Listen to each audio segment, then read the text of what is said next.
Hello everyone, welcome back to my channel. আজকের এই ব্লগটা আমার অত্যন্ত প্রিয় একটা ব্লগ হতে চলেছে।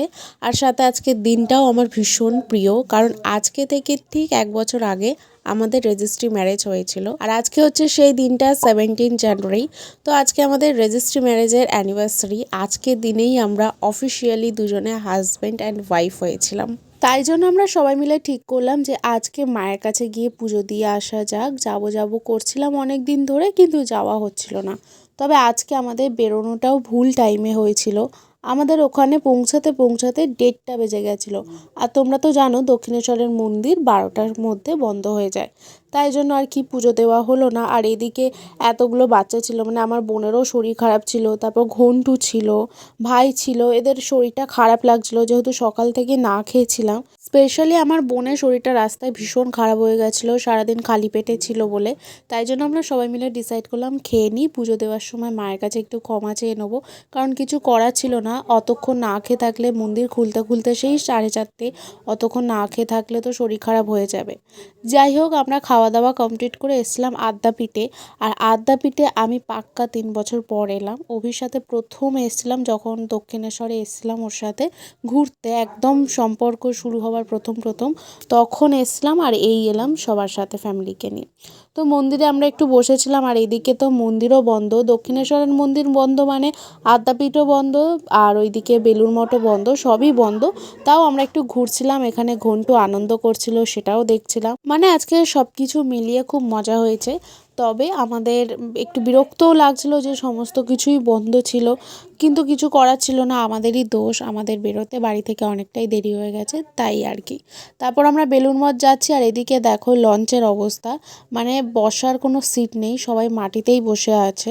আসলে এইটা সেই ক্রুজ, তোমরা যদি দেখে থাকো, আমি ক্রুজের একটা ভিডিও তোমাদের সাথে শেয়ার করেছি যখন আমাদের লাভ অ্যানিভার্সারি ছিল তখন।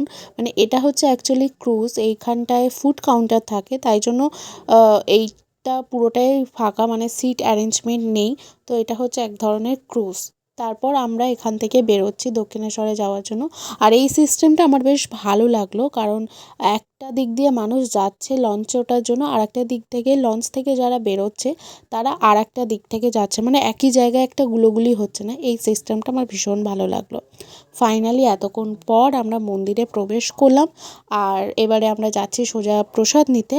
তো প্রসাদ নিয়ে মাকে ভালোভাবে পুজো দেবো।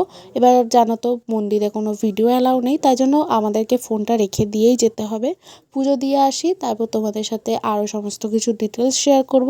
আমার বোন, মা আর মামি এরকম একটা টিপ পরেছে, ও ঘন্টুও পরেছে। তো সবাইকে বেশ ভালো লাগছিল, তবে আমরা পড়িনি, ঘেটে যাবে বলে, ওই জন্য। আমি আর রবি যতবারই দক্ষিণেশ্বরে গেছি ততবার আমরা এই 12 নম্বর কাউন্টার থেকেই প্রসাদ নিয়েছি।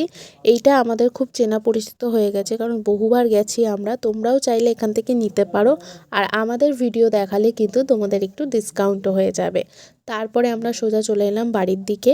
আমি আর অভি নেমেছিলাম গড়িয়াতে কেক নেওয়ার জন্য অ্যানিভার্সারি। অভির বার্থডে কেকটা আমি যেখান থেকে নিয়েছি সেখান থেকেই আমাদের অ্যানিভার্সারির কেকটা নিলাম। তবে সেই দিন তো আর লোকেশন শেয়ার করা হয়নি, তাই আজকে তোমাদের সাথে শেয়ার করব। দেখো, এটা হচ্ছে গড়িয়া কবি নজরুল মেট্রো স্টেশন থেকে বেরিয়ে জগন্নাথ মন্দির দেখতে পাবে, ঠিক তার অপোজিট সাইডেই হচ্ছে এই কেকের শপটা। ভালোভাবে ভিডিওটা দেখো, আশা করছি তোমরা বুঝতে পারবে আমি কেকের শপের নাম ও সমস্ত কিছুই ভালোভাবে দেখাচ্ছি। আর এই দিকটা গেলে কিন্তু অটো স্ট্যান্ড, যে অটোগুলো রাজপুর বারুইপুরের দিকে আসে। এরপর আমি আর রবি একটু গরম গরম মোমো খেয়ে সোজা চলে এলাম বাড়ির দিকে। অনেকটাই রাত হয়ে গেছে, আর আধ ঘন্টা পর 12টা বেজে যাবে। তো আমরা চাইছিলাম যে 17 তারিখের মধ্যেই কেক কাটিং করতে। আর এখানে তোমরা দেখো কেকটা কেমন হয়েছে অবশ্যই বলো। আমাদের দুজনার নাম মিলিয়ে হয় অভিপ্সা, অভি ও দীপসা মিলিয়ে হচ্ছে অভিপ্সা, এটা আমারই দেওয়া নাম। আর পাশের রোজটা চকলেটটাও কিন্তু অভিরই দেওয়া আমাকে। তবে আমার কিন্তু এখন অ্যানিভার্সারির গিফট দেওয়া বাকি আছে, সেটা পরে দেবো। চলো কেক কাটিংটা কমপ্লিট করি, তারপর আবার বাকি কথা পরে বলছি। এক বছর হলো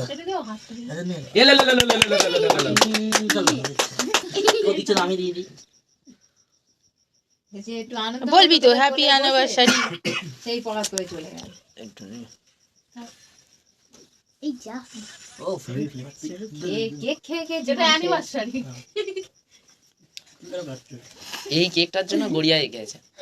এইটা কতটা মনে নিবি মুস্তাম তুই এইদিকে কোন না না আসো দিকে আবার হাত ধরে অফ করে কি আবার হাত দে আবার হাত দে তুই ধর না হ্যাঁ আলে হাত দে এদিকে অফ করবো? দাদা মামি আসো চলো দক্ষিণেশ্বর থেকে কি কি শপিং করলাম সেটা তোমাদের সাথে শেয়ার করি। বোন নিয়েছে এই ডলটা, কি কিউট না। আর আমি নিয়েছি গোপালের জন্য এই সুন্দর একটা আসন। গোপালের তো ইয়েলো কালার ভীষণ ফেভারিট, তাই গোপালের জন্য সুন্দর একটা হলুদ কালারের আসন। আর তার সাথে নিয়েছি গোপালের খাওয়ার জন্য পিতলের থালা গ্লাস, আর শিব ঠাকুরের জন্য বেলপাতা। শিব ঠাকুরের বেলপাতা ছিল, তবে ইঁদুর নিয়ে পালিয়ে গেছিল বলে আবার একটা বেলপাতা কিনে এনেছি। সব জিনিসগুলো কেমন হয়েছে অবশ্যই জানিও। আর ওবি আমাকে এই ব্রেসলেটটা কিনে দিয়েছে, কি কিউট না। আমার ভীষণ ভীষণ ভীষণ পছন্দ হয়েছে এই ব্রেসলেটটা।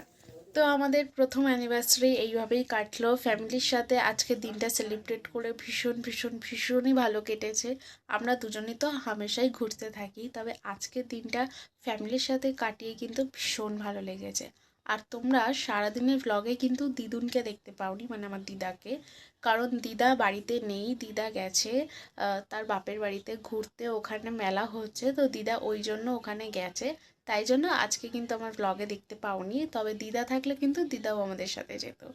তো চলো আজকের দিনটা আমি এখানেই এন্ড করছি। কেমন লাগলো তোমাদের আমাদের এই অ্যানিভার্সারির ব্লগটা অবশ্যই জানিও। ভালো লেগে থাকলে প্লিজ একটা লাইক শেয়ার কমেন্ট করতে একদম ভুলো না। আর যদি তোমরা চ্যানেলে আমার নতুন হয়ে থাকো তাহলে কিন্তু পাশে থাকা বেল আইকনটা টুং করে বাজিয়ে দিও, যাতে আমি ভিডিও ছাড়ার সঙ্গে সঙ্গে তোমাদের কাছে টুং টুং করে নোটিফিকেশনটা চলে যায়। তো এখন আমি বিদায় জানাচ্ছি, আবারও আসছি খুব তাড়াতাড়ি নতুন একটা ব্লগের সাথে। ততক্ষণ সবাই খুব ভালো থেকো, সুস্থ থেকো। Good night, love you all, bye by.